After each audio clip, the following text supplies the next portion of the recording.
লন্ডনে প্রবাসী সাংবাদিকদের পেশাগত স্বীকৃতি দেওয়ার লক্ষ্যে তৃতীয়বারের মতো অনুষ্ঠিত হল সানরাইজ টুডে জার্নালিস্ট অ্যাওয়ার্ড 2025।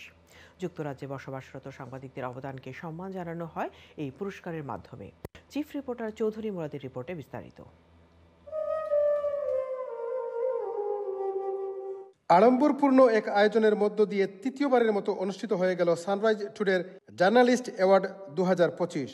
আজকে আমি এই সানরাইজ টুডে যেভাবে সম্মানিত করেছে আমাকে, আমি মনে করি এর মাধ্যমে আমার এই 53 বছরের সাংবাদিকতা জীবনের চাইতে মনে করি আরও অনেক দিন সাংবাদিকতায় আমি বিচরণ করব এবং এই বিচরণ আমার চিরদিন অম্লান থাকবে এ কামনা করে সবার কাছে। আজকে এই সানরাইজ টুডের এই অ্যাওয়ার্ড এনাম এবং সেলিম ভাইয়ের এই মহানুভবতা আমাকে আবারও মনে হচ্ছে যে না বাবুল, তোমার এখনো শেষ হয়নি, আরও কিছুদিন যাও, চেষ্টা করব, আপনারা দোয়া করবেন না আবারও কিছুদিন যতদিন বেঁচে আছি নিউজ নিয়ে যেন মেতে উঠতে পারি। সানরাইজ টুডের আজকে যে অ্যাওয়ার্ড অনুষ্ঠানটা আসলে খুবই চমৎকার সুন্দর একটা আয়োজন, যেটা শুধু জার্নালিস্টদেরকে দেওয়া হয়, যেটা অন্য কোনো দেওয়া হয় না। এবং সানরাইজ টুডেকে আমি ধন্যবাদ জানাই যে একমাত্র জার্নালিস্টদের জন্য একটা ব্যতিক্রমী অ্যাওয়ার্ড দেওয়া হয়। বৃহস্পতিবার পূর্ব লন্ডনের মেফেয়ার ইভেন্টস হলে ডক্টর জাকির খানের পরিচালনায় অনুষ্ঠিত অ্যাওয়ার্ডিং কমিটির চেয়ারম্যান ওয়াজিদ হাসান সেলিম ও সিইও এনাম চৌধুরী সহ ব্রিটিশ বাঙালি কমিউনিটির বিশিষ্টজনেরা উপস্থিত ছিলেন। অত্যন্ত সুন্দর একটা প্রোগ্রাম হয়েছে।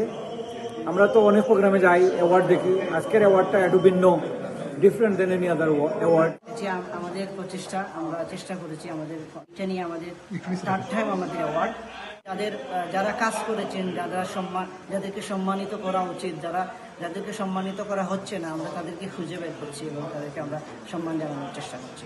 Excited to be here at this venue to celebrate the success of the journalists of British Bangladeshi community. I would like to extend my heartfelt gratitude.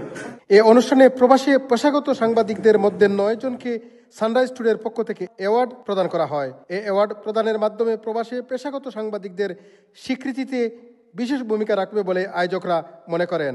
Chowdhury Murad, in TV news, London.